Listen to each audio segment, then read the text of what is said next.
Welcome back to History Enclave, the channel that brings you the untold stories, the triumphs, and the heart-pounding moments of history. If you love epic tales that grip your soul, hit that subscribe button, because you're in for a ride you won't forget. Today, we're diving into a chapter that shook the world, the Vietnam War. For years, the United States, a global titan, refused to admit they were humbled by a nation they dismissed as mere rice farmers. They thought, how could we, the mightiest empire, lose to a land of peasants? But lose they did, spectacularly, decisively, and in a way that ensured they'd never dare return. No matter how they tried to hide it, the truth broke through. American soldiers, generals, and even politicians had to face the undeniable: this tiny nation was far stronger than they ever imagined. Not long ago, one U.S. general stood before the world and delivered a speech so astonishing, it sent shockwaves across America. What did he say about Vietnam soldiers that left jaws on the floor? Stick with us as Time of War takes you back to uncover the words that changed history forever. Let's roll. Now, let's step into the heart of the story, a moment that turned the world's head and left America stunned. Picture this, a battlefield in Vietnam, thick with tension, where the clash of wills echoed louder than gunfire. At the center of it all stood a man named Major Bravery, a name carved into the annals of military legend. This wasn't just any soldier. Bravery was a hero of the Korean War, a fearless Green Beret commander whose chest gleamed with so many medals, they could have draped him from neck to waist. He was the pride of the Pentagon, a warrior trusted with America's toughest missions. Years later, he'd go on to forge Delta Force, the elite of the elite, a unit so lethal it cost more to train one operative than a fighter pilot. To even dream of joining Delta, you needed years of overseas combat and a 1-in-200 shot at surviving their grueling selection. That's the kind of man Bravery was: battle-hardened, brilliant, untouchable. Or so they thought. In the sweltering jungles of Vietnam, Bravery faced his greatest test. It was the first major showdown between U.S. forces and the North Vietnamese, fierce soldiers from the 32nd, 33rd, and 66th Regiments, fresh off the Ho Chi Minh Trail. The air crackled with danger as these warriors collided in a fight that would redefine history. After one brutal battle, American journalist John Jaway, embedded with Bravery's unit, sat him down for a question that seemed simple: what do you think of the Viet Cong soldiers you're fighting? The answer? It stopped Jaway in his tracks. Bravery leaned forward, his voice steady but heavy with awe, and said, "I'd give anything, to have 200 soldiers like them. They're the finest I've ever seen. Devoted. Fearless. Unmatched." Let that sink in. This wasn't praise tossed lightly. Bravery had seen the world's best, trained them, fought beside them, led them. Yet here he was, confessing that the soldiers he faced, the ones America called guerrillas, were better than any he'd ever known. Jaway scribbled furiously, barely believing his ears. Those Vietnamese fighters, men who poured their hearts into every step, who fought with a fire no weapon could extinguish, had earned the respect of a titan. This was no ordinary war. This was a reckoning. And Bravery's words? They were just the beginning of a truth America couldn't ignore. Stay with us, because this story's about to get even wilder. Imagine being a soldier, trained to face the fiercest enemies, hardened by the horrors of World War II, only to step into a land that unravels your courage like nothing before. That was Vietnam for America's troops.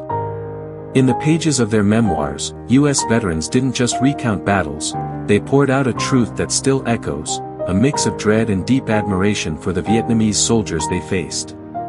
These weren't just enemies. They were warriors who left an indelible mark on the souls of those who fought them. The fear wasn't what you'd expect. It wasn't just the roar of bombs or the sting of bullets, though America unleashed plenty, dropping a staggering 15.35 million tons of explosives, enough to scar the earth itself. No, what haunted these soldiers was something far more primal. In Vietnam, death wore 1,000 faces. A rustling leaf could hide a sniper. A snake slithering in the dark could stop a patrol cold. The hum of insects, the snap of a twig, even the whisper of the wind, it all became a warning. One wrong step, one moment of distraction, and you were gone. Veterans wrote of nights when they'd fire blindly into the shadows, their hearts pounding, not because they saw the enemy, but because they felt them. Invisible. Relentless. Everywhere. Compare that to the might of America's war machine. They rained down 7.8 million tons of bombs from the skies, more than triple the explosives of all nations combined in World War II. Tanks rumbled, jets screamed, and battalions marched with gear that dwarfed Vietnam's modest supplies. Yet, for all that power, they couldn't break this nation. Vietnam's soldiers, armed with little more than grit and genius, turned jungles into fortresses and fear into a weapon. For many Americans, Vietnam became a nightmare darker than the battlefields of Normandy or Iwo Jima. One veteran put it chillingly, in Vietnam, death wasn't the scariest part. It was not knowing how you'd die, or when. Some said it out loud, this war was worse than anything they'd faced before. Picture it, battle-tested GIs, survivors of global conflicts, trembling at the sound of nature itself, unloading their rifles into the void, praying they'd hit something, anything, to silence the terror. When word of this reached America, people scoffed. Exaggeration, they called it. War stories spun for headlines. But then the first soldiers came home, their eyes hollow, their voices shaking, and the truth spilled out. Vietnam wasn't just a war. It was a crucible, one that tested the limits of courage and left even the bravest in awe of the warriors they could never forget. Hold tight, because this tale is far from over. In the chaos of war, where empires clash and steel meets steel, victory often hinges on one thing: understanding your enemy.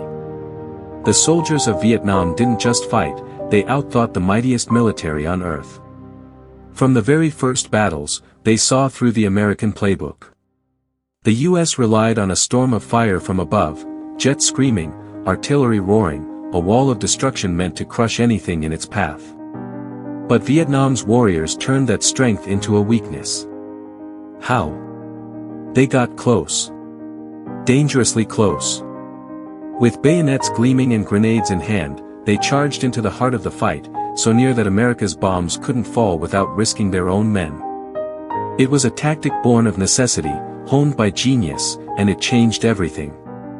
In the words of legends, this truth comes alive. General Nguyen Huyen, a master of the battlefield, wrote in his memoirs of how his troops danced with danger, weaving through the chaos to fight face to face. Why? Because when you're close, when you can see the whites of your enemy's eyes, no jet can save them. No cannon can fire without tearing both sides apart. The great Vo Nguyen Giap, architect of Vietnam's resistance, echoed this wisdom, recalling how the French had trembled at the same tactic during Dien Bien Phu. A bayonet's thrust, he said, was the one thing no army could outrun. Now, in Vietnam's jungles, America learned that fear anew. Take the Battle of Ia Drang in November 1965, a clash that shook the world. In the rugged valleys of the Central Highlands, North Vietnamese troops faced a US force armed to the teeth. But instead of standing back, they struck like lightning. They melted into the terrain, hills, trees, shadows, moving with a precision that left the Americans reeling. General Harold Moore, a US commander, later wrote in his memoir, "They came at us like ghosts, disciplined, fearless, hitting our flanks before we could blink." This wasn't just warfare, it was art. The Vietnamese lived by a credo that became their anthem: grab the enemy by the belt and strike. It meant getting so close, so fast, that no weapon could stop them. For the Americans, this was more than a tactic, it was a nightmare. Picture it, you're a soldier, surrounded by jungle, knowing the enemy could appear anywhere, anytime. A shadow moves, and your heart stops. A branch snaps, and you're reaching for your rifle. That's what Vietnam's warriors did to their foes. They didn't just fight bodies, they fought minds. US troops, trained for open battles, found themselves haunted by opponents who seemed to vanish and reappear at will. One American officer described it: "You never saw them coming.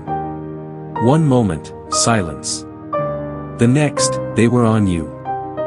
Even their own firepower betrayed them. In Ia Drang, U.S. napalm bombs, meant to burn the enemy, fell on their own lines, a tragic mistake born of the chaos Vietnam's tactics sowed. This was the power of Vietnam's soldiers, not in tanks or planes, but in courage, cunning, and an unbreakable will. They turned the jungle into their ally, their footsteps into whispers, and their blades into legends. For every American who faced them, it wasn't just a battle, it was a lesson in what it means to fight for home. And trust me, this story's only getting deeper. Now, let's pull back the curtain on a different kind of warfare, one that didn't rage in jungles but struck at the heart of the enemy's strongholds. In the bustling streets of Saigon, where American flags flew high and guarded compounds stood like fortresses, Vietnam's commandos, silent, fearless, unstoppable, rewrote the rules of courage. These weren't soldiers charging across open fields. They were shadows, slipping through the chaos of city life to hit where it hurt most: the U.S. Embassy, the nerve center of American power, the Saigon police headquarters, a symbol of control. No place was safe. No wall too high. With precision and audacity, they turned the enemy's own backyard into a battlefield. For American troops, this was a new kind of terror. In the jungle, danger hid in the trees. But in the city, it could be anywhere. A crowded market. A quiet cafe. The flick of a grenade pin, the soft click of a mine, or the sudden sting of a commando's blade, death came without warning. U.S. soldiers walked with eyes darting, pulses racing, knowing that any moment could be their last. One veteran confessed, "In Vietnam, you never relaxed. Not for a second." The enemy wasn't just out there, they were everywhere. Even the most fortified bases offered no sanctuary. The commandos didn't just strike, they haunted, leaving Americans to wonder when, where, or how the next blow would fall. One attack stands above the rest, etched in history as a testament to their daring. The CUXA complex, a towering hub of American officers, bristling with security, was thought untouchable. But Vietnam's commandos saw opportunity where others saw walls. In a single, devastating strike, they breached the compound, turning its strength into rubble. When the dust settled, the toll was staggering.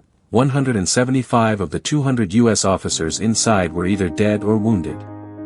3 entire floors of the building, gone, blasted into ruin. This wasn't just an attack, it was a message. A declaration that no fortress could stand against the will of a people fighting for their land. These commandos didn't need armies or armadas. Armed with cunning, explosives, and an unbreakable spirit, they brought the war to America's doorstep, leaving a legacy of bravery that still sends chills down the spine. And believe me, there's more to this saga waiting to unfold. As the smoke of war cleared, what lingered wasn't just the scars of battle, it was a truth that even enemies couldn't deny. Vietnam's soldiers didn't just fight, they redefined what it means to stand unbroken. Let me take you to Khe Sanh, 1968, where a single story captures the awe they inspired. Colonel Liddy, a seasoned U.S. Marine, shared a tale passed down by a fellow soldier, one that still raises goosebumps. High above an American base, nestled in the hills, a lone Vietnamese sniper held his ground. For weeks, he struck with deadly precision, pinning down U.S. troops, disrupting their every move.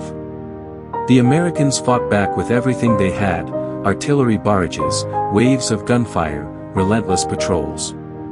Nothing silenced him. Finally, they unleashed hell itself, a storm of airstrikes, napalm torching the hills, bombs so fierce the ground trembled. As the jets roared away, flames devoured the ridges, and smoke choked the sky. Surely, nothing could survive.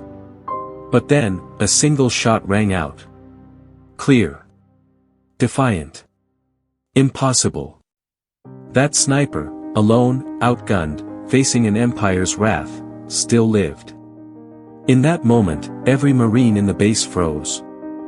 they didn't curse or fire back. They stood, some say, and clapped, not for victory, but for a warrior whose courage burned brighter than the flames around him. This wasn't just respect. It was reverence, etched into the hearts of men who knew they'd faced a legend. Across the ocean, another voice, a journalist named Neil Sheehan, saw the war's deeper truth. In his books, he laid bare America's folly, a nation blinded by pride, chasing dreams that turned to ash. "We thought we were untouchable," he wrote, "but we were wrong. We wrought tragedy, on ourselves, on Vietnam, on all of Indochina." Vietnam, he realized, was never a threat to America. All they wanted was freedom, the right to call their land their own. And they fought for it with a fire no army could extinguish. Sheehan's words cut deep. "It took me 5 years to see it, but Vietnam never stopped fighting for their soul. They paid a price we'll never fathom, and so did we." This is the legacy of Vietnam's warriors. Through resilience that defied empires and ingenuity that rewrote warfare, they didn't just win a war, they won the world's respect. Their story isn't just history, it's a beacon, a reminder that the human spirit, when fueled by purpose, can move mountains. And as we honor them, there's one final chapter left to share. And so, we come to the end of this journey, but not the end of the story. Vietnam's saga is more than battles won or empires humbled. It's a flame that burns in the heart of a nation, a testament to what it means to fight without surrender, to rise against the odds for the land you love. Every step taken by those warriors, every sacrifice carved into the jungles and streets, lives on as our pride, a legacy that whispers to us all, no dream is too big, no spirit too small. This is Vietnam, not just a place, but a symbol of struggle, of resilience, of a people who showed the world what it means to be unbreakable. To every one of you who've walked this path with us, who've felt the weight and wonder of this history, thank you. Your passion keeps these stories alive. If this tale stirred your soul, don't let it end here. Hit that subscribe button, ring the bell, and join us for more chapters of courage and glory. Until we meet again, carry this pride in your heart. This is History Enclave, and we'll see you in the next epic.